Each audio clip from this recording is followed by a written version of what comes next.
महादेव से हो, आदि शक्ति से हो, तो वो जुनून कब एक परवान चढ़ता है कहा नहीं जा सकता। कुछ ऐसी ही कहानी है हमारे साथ मौजूद स्टूडियो में अंकिता सिंह जी। मैम बहुत बहुत स्वागत है आपका। Thank you so much. कहते हैं महादेव से प्यार हो जाए तो फिर उससे कोई अंत नहीं है, कोई शुरुआत नहीं है, कोई अंत नहीं है। और हम आपके जो एग्जीबिशन में आए हैं, हमें चारों तरफ फोटोग्राफ चाहिए। ऐसी क्या कहानी है जो आपको अपनी पेंटिंग्स में, अपनी सोल में उतारना पड़े?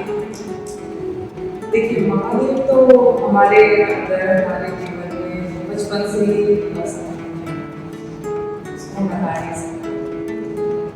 बट कहते हैं ना कि शुरुआत जो है वो हमारे घर से ही होती है। हमने अपने माँ को देखा शिव भक्ति करते हुए, जलन अर्पण करते हुए, व्रत पूजा करते हुए, तो एक वहाँ से क्यूरियोसिटी थी कि हाँ शिव क्या है हमको जाने। तो मैं बहुत ज़्यादा अटैच नहीं हूँ उनसे शुरू से, बचपन से अभी तक। और 2013 में मैंने ये रुद्राक्ष गुरु जी की धारण किया। तब से जो है मेरे अंदर शिव और भी ज़्यादा समाये हैं। मैं उनको फील करने लगी, महसूस करने लगी। मेरे अंदर जैसे कहते हैं शिव और शक्ति दोनों का जो एनर्जी है, जो प्योरिटी है, वो अंदर आने लगा। मैं मेडिटेशन की तरफ बढ़ने लगी, आध्यात्म की तरफ बढ़ने लगी, मैं शिव को और मानने लगी। मैं अभी भी मैं शिव का रुद्राभिषेक, अभिषेक, जलाभिषेक डेली करती हूँ घर पे अपने महादेव के, नर्मदेश्वर महादेव के विराजमान है और मैं उनका अभिषेक करती हूँ। तो ये रुद्राक्ष के अंदर की जो पावर है ना, वो मुझे बहुत अट्रैक्टिव है। और मैं एब्स्ट्रैक्ट पेंटिंग करती हूँ। एब्स्ट्रैक्ट का मतलब अमूर्त, और शिव भी अमूर्त। हम उनको देख नहीं सकते, तो उनको महसूस कर सकते हैं। वो हमारे अंदर है, उसकी एनर्जी को हम महसूस कर सकते हैं। जैसे जैसे हम भक्ति की तरफ बढ़ते हैं ना, वो एनर्जी, वो पावर, वो सोल हमारे अंदर खुद ब खुद आती है। तो जब मैं पेंट करती हूँ तो ऑटोमेटिक ऐसा लगता है कि शिव ही मुझसे कह रहे हैं कि तुम ऐसे पेंट करो, ये करो, और इस तरह से मेरा स्वरूप आएगा। तो आप शिव तो मैं एक बात करना चाहती हूँ। अब स्टार्टिंग में जब मैंने एंट्री ली आपके एग्जीबिशन में, मैंने कुछ पेंटिंग्स में देखा कि बहुत सिंपल है, बहुत कनेक्टेड, लेकिन जो आपके एग्जीबिशन का नाम, वो भी मुझे लगा महादेव से कनेक्ट है। एक बार आप मुझे बताइए आपके इस पूरे एग्जीबिशन का नाम क्या है और उसके पीछे महादेव कहाँ से कनेक्ट होते हैं? बिल्कुल, मेरे एग्जीबिशन का title upward, celebration of inner balance. Upward means मोक्ष। हम जब अपने अंतरात्मा को इंजॉय करते हैं, सेलिब्रेट करते हैं, प्योर करते हैं, तो हम मोक्ष की तरफ बढ़ते हैं। हमारे अंदर एनर्जी रिलीज होती है, पावर रिलीज होती है, एक कनेक्शन रिलीज होता है, जो हमें मोक्ष की तरफ ले जाता है। हमें गलत और सही के बीच जो अंतर है वो समझाने लगता है। अमूर्त मेरी पेंटिंग है, अमूर्त शिव, तो उनका जो एक सिंबल है रुद्राक्ष, इसलिए मैंने उसको ही यूज किया पेंटिंग्स में। हर किसी चीज़ के पीछे प्रेरणा होती है, लेकिन कैरेक्टर तौर पर हम सभी जानते हैं कि हम सब कुछ ना कुछ अलग करना चाहते हैं। कैरेक्टर तौर पर अचानक जब हम बात कर रहे थे, आपने कहा कि साइंस साइड से अचानक से पेंटिंग की तरफ ध्यान देना है। एक्चुअली क्या कहते हैं, मुझे तो डॉक्टर बनना था, तो बट फिर मेरी माँ को लगता था कि मैं तो ऑल टाइम पेंटिंग ही करती हूँ, और मैं बायोलॉजी तो मैंने ले लिया, बट बायोलॉजी में मेरा ज़्यादातर फोकस होता था वो डायग्राम्स पे, चिपकली बनाना है, एज ए बिजनेस चिपकली बना दिया मैंने, सारे जैसे जो भी डायग्राम्स होते हैं उसमें फोकस मेरा ज़्यादा होता था।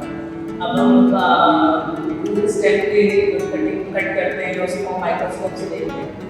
माइक्रोस्कोप से जब देखते हैं तो उसके अंदर छोटे छोटे छोटे हजारों रेशे होते हैं, कण होते हैं, वो मुझे बहुत अट्रैक्ट करता है। और आपको मेरे कामों में भी देखने को मिलेगा वो रेशे, वो कण, वो फीलिंग, वो सारे मेरे टेक्सचर्स मेरे कामों में तो वो बचपन से ही आया है। बट मुझे नहीं पता था कि मेरे अंदर कला इस तरह से भरी है कि मैं उसको प्रोफेशन बनाऊंगी। तो मेरी माँ को लगता था कि मेरा करियर जो है इसी में है, और उन्होंने मुझसे कहा कि नहीं फाइन आर्ट्स करो। नहीं, मुझे तो भाई डॉक्टर बनना है और मैं डॉक्टर सीएमडी की तैयारी करूँ। फिर हमारे यहाँ मेरे काम में उसमें एक डील ये बस मेरे नंबर आते हैं तो ठीक है, तो जो चाहो करो, लेकिन अगर नहीं आते हैं तो जो मैं हमने कहूँगी कि लकीली वो चीज़ नहीं हुआ जो मैं चाहती थी और जो मेरी माँ चाहती थी वो चीज़ हो गई थी। Thanks to God, thanks to mom, thanks to God. तो वहाँ से मेरी कला की जर्नी शुरू हुई। प्रयागराज विश्वविद्यालय में मैंने एडमिशन लिया 2009 में। और हाँ, पे जब कोर्स थे हमारे कि हमें लैंडस्केप करना है, देन हमारी थ्योरी क्लास प्रैक्टिकल क्लास होती, तो शाम को हमको 100 स्केचेस स्केच जमा करने होते थे। सुबह 4 बजे से निकलते थे, शाम को 7 बजे तक। कब वो टाइम बीत जाता था हमें एहसास भी नहीं होता कि हम सुबह 4 बजे का निकल गए हैं और शाम को 7 बजे घर जा रहे हैं। ना हमें भूख लगती थी, ना हमें प्यास लगती थी। वो टाइम ऐसा होता था कि बस लगता था कि वाह कुछ किया है। और मैं जो चाहती थी एक्चुअली यही है, जो मेरे अंदर था वो एक कला नहीं है। मुझे जो करना था मेरे लिए वो डॉक्टर नहीं करनी, वहाँ से हमारे जर्नी शुरू टीचर से इंस्पायर शेख से इंस्पायर मेरे कामों में आपको नेचर भी दिखेगा। जैसे मैंने सीड्स को प्रेजेंट किया अपने काम में, सीड्स बर्ड को डिपिक्ट करता है। कई जगहों पे हम तिलक करते हैं तो कहीं चंदन तिलक होता है, महादेव को फूल लगाया जाता है, और उस चीज़ को डिपिक्ट किया अपने चित्रों में। और जैसे आप बोलते हैं कि मैंने इंस्टॉलेशन भी किया कि महादेव का स्वरूप बनाया है। तो इस रुद्राक्ष को भी मैंने जो है पंचमुखी रुद्राक्ष किया और ये कई जगहों से मैंने मंगाया है, दुकान से और जैन से जगह से मंगाया है। पंचमुखी रुद्राक्ष लेने का समझता कि हमारा बॉडी जो है 5% है, तो इसलिए मैंने इंस्टॉलेशन पंचमुखी रुद्राक्ष किया है। क्योंकि मैं जिस चीज़ को पेंट कर रही हूँ और एग्जीबिशन में जब वो ओरिजिनल हमारे सामने होगी तो हम कनेक्ट कर पाएंगे पेंटिंग और ओरिजिनल के फील को कनेक्ट कर पाएंगे, उसकी प्रेजेंस को कनेक्ट कर पाएंगे, सोल को कनेक्ट कर पाएंगे, उस एनर्जी को कनेक्ट कर पाएंगे, है ना। तो इस वजह से मैंने इसे रुद्राक्ष को ओरिजिनल सॉल्व किया। लेकिन कहते हैं जैसा कि कला के काम पेंटिंग्स की बात तो कर ही रहे हैं, लेकिन ऐसा कहा जाता है कि शादी के बाद चीज़ें मुश्किल हो जाती है एक लड़की के लिए। हम मायके में जो कर सकते हैं हम कर लेते हैं, इस साल आने वाला चीज़ें मुश्किल हो जाती है।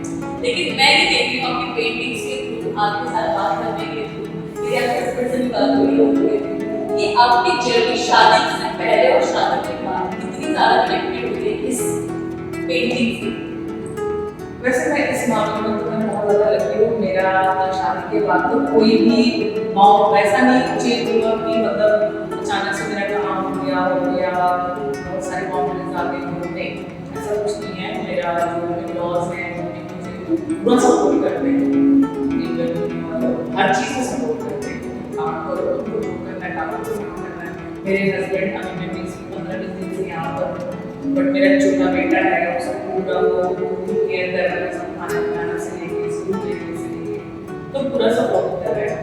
हाँ, मायके में और अभी ससुराल में शादी के बाद अंतर वैसे कुछ खास नहीं है, बट मेरे को है कि मैं और ज़्यादा फ्री हो गई। कहते हैं कि मायके में क्या है कि मैं बेटी हूँ, तो पेरेंट्स तो ये रहता है लड़की, मतलब अंदर एक डर होता है समाज में कोई नहीं कि लड़की है कल कुछ चीज होता है ये होता है वो होता है, तो एक थोड़ा डर होता है। कुछ बाउंड्रीज होती हैं पेरेंट्स की और बहुत अच्छी बाउंड्रीज होती है, वो होनी भी चाहिए। और शादी के बाद शायद मुझे लगता है वो बाउंड्रीज भी खुल गई कि मेरे हस्बैंड इस प्लेस में करते हैं कहाँ कहाँ जाना है जाओ, जैसे करना है वैसे करो, एक ट्रस्ट है वो तो पता है कि हाँ ये सब कुछ संभाल लेंगे, सब कुछ कर लेंगे। तो हाँ ऐसा कोई मेरे साथ प्रॉब्लम्स नहीं आई। आप कह रहे हो बाउंड्री, मेरे पास शादी से पहले एक बाउंड्री थी कि लड़की है समाज में जाएगी, गलत प्रेशर पड़ेगा, लेकिन शादी के बाद मेरे पास वो बाउंड्री नहीं और एक नई शुरुआत है। रोज एक नई शुरुआत नए कलाकार आ रहे हैं, इस नए पेंटर्स आ रहे हैं, इस कैनवास को बीच में मोक्ष जिसको कहा जाता है, आप उन्हीं कैनवास मैं उनके से इतना कहना चाहूँगी कि जो आपके अंदर है ना, आप उस चीज़ को प्रेजेंट करो। आप किसी को भी देखो मत, देखो काम को, बट उनके अंदर की फीलिंग को देखो कि उसके क्या सोच के उस काम को करा है, कॉपी करने की कोशिश करो। तुम्हारे अंदर क्या है, तुम्हारे अंदर कैसे कलर है, नेचर से कैसे है, उस चीज़ को अगर पेंट करोगे तो मुझे लगता है कि वो आपके साथ और उसमें मैं जैसे अनिता सिद्धि ने कहा कि जब वो डॉक्टर बनना चाहती थी लेकिन उनकी मम्मी ने उनकी प्रतिभा को दिखाया, समझा और उसके बाद ये छोटे से लेकर यहाँ तक का सफर शुरू हुआ और अभी ये आगे भी चलता रहेगा।